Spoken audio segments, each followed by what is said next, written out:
Hi అండి. ఏ story నచ్చితే like చేసి సబ్స్క్రైబ్ చేసుకోవడం మర్చిపోవద్దు. నెమ్మదిగా తెల్లవారింది. అలసిన శరీరంతో సూర్య ఎదపై అదవర్షి నిద్రపోతుంది. సూర్య నెమ్మదిగా కళ్ళను తెరిచి చుట్టూ చూశాడు. అంతా చాలా ప్రశాంతంగా ఉంది. పక్షుల కిలకిళ్ళు, అప్పుడే వస్తున్న సూర్యరశ్మి, ఎదురుగా జలపాతం, పచ్చని చెట్లు, గాలి. వెదర్ మొత్తం చాలా అందంగా ఉంది. పచ్చని చెట్ల గాలికి తన ముంగురులు ఫేస్ మీద పడి డిస్టర్బ్ చేస్తున్నాయి. నెమ్మదిగా హిందూ వైపు చూసి మనసులో ఎంత క్యూట్గా ఉన్నావే రాక్షసి అనుకుంటూ హిందూ బుగ్గను నెమ్మదిగా తాగి ముంగురులను వెనక్కి నెట్టాడు. సూర్య చేతి స్పర్శకి నెమ్మదిగా కళ్ళను తెరిచిన ఆదిత్యను చూస్తుంది. ఇక్కడే ఉందామా? నైట్ చేసింది మళ్ళీ చేయాలని ఉంది అంటాడు సూర్య. సిగ్గులేదు మీకు? ముందు పద ఆదిత్య, ఆఫీస్కి టైం అవుతుంది కదా అంటుంది హిందూ. సూర్య గట్టిగా పట్టుకొని వెళ్దాం, కాసేపు ఇక్కడ ఉందామా? వెదర్ చాలా బాగుంది కదా అంటాడు. సూర్య మాటకి చుట్టూ చూసి అవునాదిత్య చాలా బాగుందంటుంది. అవును, నీలా అందంగా క్యూట్గా ఉంది కదా. ఏంటి పొద్దున్నే నన్ను పొగిడే ప్రోగ్రాం పెట్టుకున్నావు అంటుంది హిందూ. ఏదో నీ అందమైన ఆదరాలతో నా చెంపను తాకుతావని. అయినా నేను నిజమే చెప్పాను. నువ్వు ఎలానో మిస్ ఇండియాలా ఉంటావు.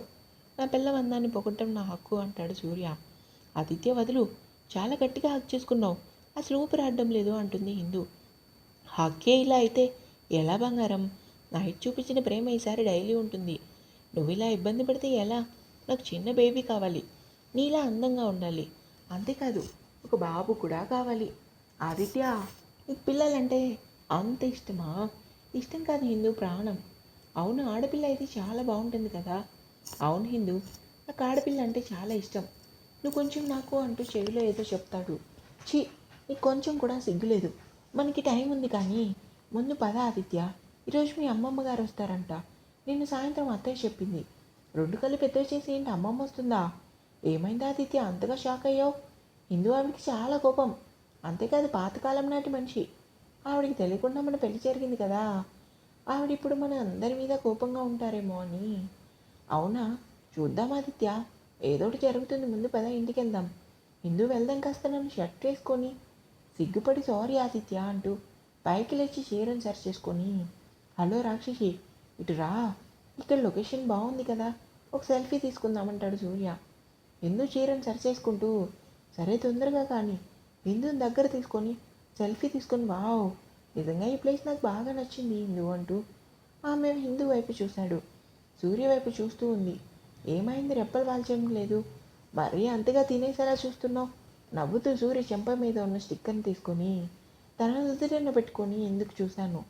హిందూ నడుం దగ్గర చేయి వేసి, చాలా సంతోషంగా ఉంది హిందూ, ఈ క్షణం ఇలానే ఆగిపోతే ఎంత బాగుండో కదా. అవును ఆదిత్య, బాగుంటుంది కానీ ముందు మనకి చాలా పనులు ఉన్నాయని నుదుటిన ముద్దు పెట్టుకుని పద వెళ్దాం. అబ్బా, ఇప్పుడు నేను ఏం చేయనులే, ఎందుకంత కంగారు పద అంటూ ఇద్దరు కారు ఇంటికి వెళ్ళారు. సౌర్య ఫోన్లో చెప్పిన పని అయిందా? ఈరోజు మీటింగ్ హాల్లో సూర్య పరుగు పోయి ఏటూ తోచక సిగ్గుపడేలా చేయాలి. నీ మనీ నీ కారులో పెట్టాను, నువ్వు చెప్పింది అంటాడు. అతను ఎస్ సార్, నా పని నేను పర్ఫెక్ట్గా చేశాను. అంతేకాదు ప్రజెంటేషన్ ఏమైంది అనుకుంటూ ఆ సూర్య ఎటు తోచక బిక్క చచ్చిపోయి మౌనంగా అందరి ముందు తలదించుకుంటాడు. గుడ్, వాడి బిజినెస్ పరంగా దెబ్బ కొట్టాలన్న సంకల్పంతో ఈరోజు ముందడుగు సక్సెస్ అవుతుందన్న నమ్మకం నాకుంది. నవ్వుతూ అవును సార్ ఉంటాను, సూర్య వచ్చే టైం అవుతుందంటాడు అతను. సౌర్య కాల్ చేసి గట్టిగా నవ్వుతూ, ఈరోజు నువ్వు కోట్ల డీల్ ప్రజెంటేషన్ ఎలా ఇస్తావో నేను చూస్తాను అనుకుంటూ నవ్వుతూ ఆలోచిస్తూ ముందు బాటిల్ ఓపెన్ చేసి సిప్ చేయటం మొదలుపెట్టాడు. రే సూర్య, ఎంతసేపు మీటింగ్ టైం అవుతుంది రా తొందరగా అంటాడు ఆకర్ష్. వస్తున్నాను రా. ఇందు నువ్వు తొందరగా రెడీ అయ్యి కిందికి రా. హా ఆదిత్య, రే ఎంతసేపు రెడీ అవుతావు, అవతల టైం అవుతుంది. సారీ రా, అయిపోయింది వెళ్దామా? ఎప్పుడు లేనిది మా చెల్లి కూడా లేట్గా రెడీ అయింది. అవును, మీ ఇద్దరి కళ్ళేంట్రా ఎర్రగా ఉన్నాయి? కంగారుగా సూర్య వైపు చూసింది హిందూ. అబ్బా, రాత్రి సెకండ్ షో సినిమాకి వెళ్ళాం రా, సినిమా చాలా బాగుంది.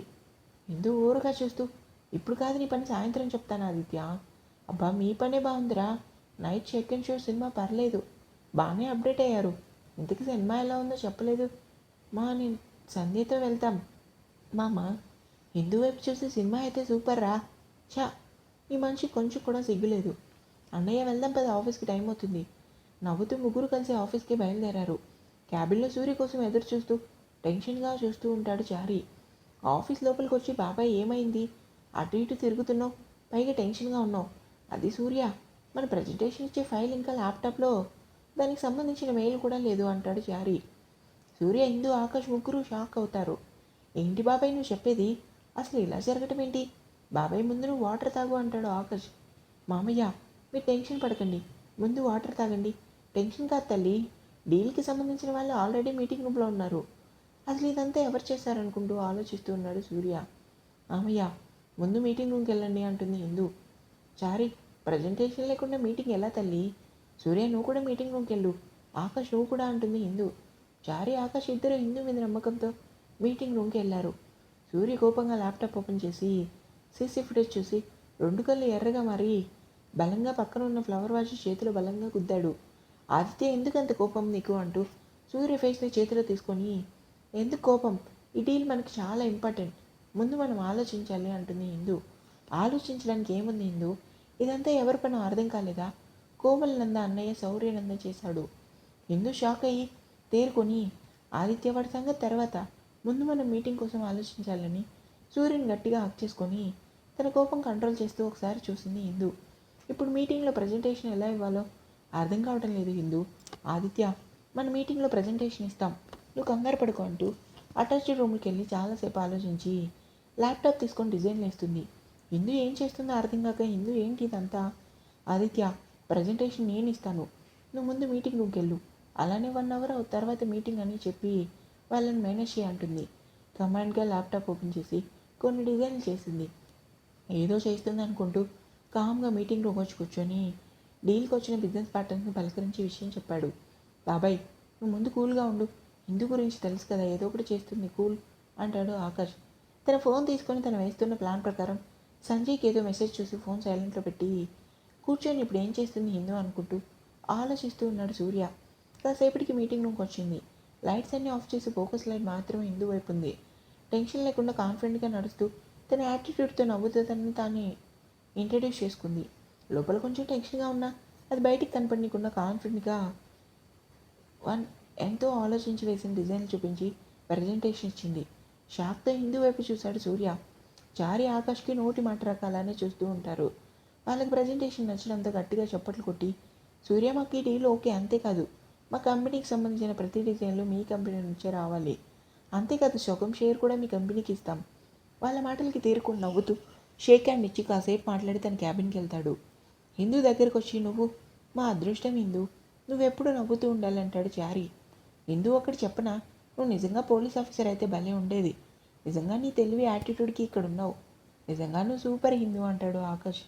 నవ్వుతూ మాట్లాడుతూ మనసులో సూర్య చేతి గాయమైంది కదా, హో గాడ్ అనుకుంటూ వాళ్ళతో మాట్లాడి సూర్య క్యాబిన్కి వచ్చింది. ఎందుకు అన్నం పెట్టినా ఇంటికి ఎసరు పెడతావా అంటూ వాడి పీక పట్టుకొని కొట్టడం మొదలుపెట్టాడు సూర్య.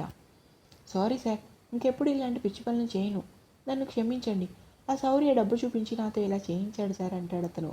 వాడి గొంతు గట్టిగా పట్టుకుని గోడ కానించి, అసలు ఎందుకు లీక్ చేసావు, ముందు నీ ఫోన్ ఇవ్వు అంటాడు సూర్య. ఊపిరాడక వదలండి సార్ అంటాడు అతను. రూమ్కి వచ్చిన హిందూ పరుగు తీసి, సూర్య వదులు ప్లీజ్, నా మాట విను అంటుంది. ఒకేసారి వాటిని వదిలేసి, నీలాంటి వాళ్ళు చాలా అందరిని చెడగొట్టడానికి అంటూ వాడి దగ్గరికి వచ్చి వాడి హెయిర్ సెట్ చేసి, ఇదిగో చెక్ సైన్ చేశాను, నీకెంత మనీ కావాలంటే అంత రాసుకో, ముందు నువ్వు హాస్పిటల్కి వెళ్ళు, నిన్ను ఇలా వదలటానికి నీ కారణం నీ ఫ్యామిలీ గురించి ఆలోచించి నిర్ణయం తీసుకున్నా, ఇంకోసారి నాకు అంటపడితే చంపేస్తాను, అర్థమైందా? గెట్ లాస్ట్ అంటూ అరిచాడు. వాడు భయపడి అక్కడి నుండి బయటికి వెళ్ళాడు. ఆదిత్య ఎందుకంత కోపం అంటూ అటాచ్డ్ రూమ్కి తీసుకుని సూర్య చేతికి ఫస్ట్ ఎయిడ్ చేస్తుంది. హిందూ వైపు చూస్తూ ఉంటాడు. ఎందుకో ఆ క్షణం సూర్య కోపం అంతా పోయి మనసంతా ప్రశాంతంగా ఉంది. నీకు ఎన్నిసార్లు చెప్పాలి ఆదిత్య, కోపం తగ్గించుకో అని, అసలు ఆ మాట వినవా అంటూ కంటి నిండా నీళ్ళతో సూర్య చేతి కట్టుకడుతూ తిడుతూ ఉంది. నా కోపం తగ్గించడానికి నువ్వు ఉన్నావు కదా హిందూ, ఆదిత్య ఇంకోసారి ఇలా దూకుడుగా బిహేవ్ చేస్తే మాత్రం ఈసారి నేను అసలు ఊరుకోను, అర్థమైందా? అమాంతం హిందూని తన వల్ల తీసుకొని మెడవంపుల్లో చేయి వేసి తన పెదవులతో హిందూ పెదవుల మీద దాడి చేశాడు. 2 కళ్ళు పెద్దవి చేసి చూస్తూ ఉంది హిందూ. 5 నిమిషాల తర్వాత వదిలి నెమ్మదిగా, నువ్వు నా పక్కన ఉంటే చాలు హిందూ, నా కష్టం వస్తే నా దరికి రాకుండా నువ్వు సాల్వ్ చేస్తావు, ఇంతగా నిన్ను ప్రేమించే అమ్మాయి దొరకటం నా అదృష్టం, లవ్ యూ హిందూ. సూర్య గుండెల మీద తలవాల్చి, ఆదిత్య ఇంకెప్పుడు ఇలా కోపం తెచ్చుకోకు, కోపం అంత మంచిది కాదు, ఏమో తెలియదు హిందూ, నన్ను నేను కంట్రోల్ చేసుకోలేకపోతున్నా, ఎందుకు కోపం తగ్గించుకోరా బాబు, నీ కోపంతో నాకు భయం వచ్చేలా చేస్తున్నావు. సూర్య షాక్తో రిపీట్ చేయి, మళ్ళీ ఏమన్నావు? ఓయ్ రాక్షసి, నా కోసం మళ్ళీ పిలువు, నువ్వు కూడా చెప్పావు గదిలో ఏకాంతంగా ఉన్నప్పుడు ఇలా పిలవమని, అందుకే పిలిచాను అంటుంది. బాగుంది, అలానే పిలువు. సూర్య ఒడిలో నుండి పైకి లేచి ఫస్ట్ ఎయిడ్ బాక్స్ పక్కన పెట్టింది. హిందూ ఏమైందంత నీరసంగా ఉన్నావంటూ తనకు తెలియకుండానే సూర్య సోఫా మీద నుండి కిందకి పడిపోతాడు. షాక్తో ఆదిత్య అంటూ దగ్గరికి వెళ్ళి ఆదిత్య లే ఏమైందంటూ ఏడుస్తూ కంగారుగా సూర్య తలను ఒడిలో పెట్టుకొని ఆదిత్య లే అంటూ పలుకుతూ ఉంది. షో లేకుండా హిందూ ఒడిలో ఉన్నాడు. ఆదిత్య లే అంటూ తన చేతిని చూసుకొని షాక్ అవుతుంది. చేతి నిండా రక్తం అంటుకుంటుంది. నెమ్మదిగా సూర్య తలను చూసి షాక్ అవుతుంది. తల వెనుక నుంచి రక్తం కారుతూ ఉంది. ఇంకా ఉంది.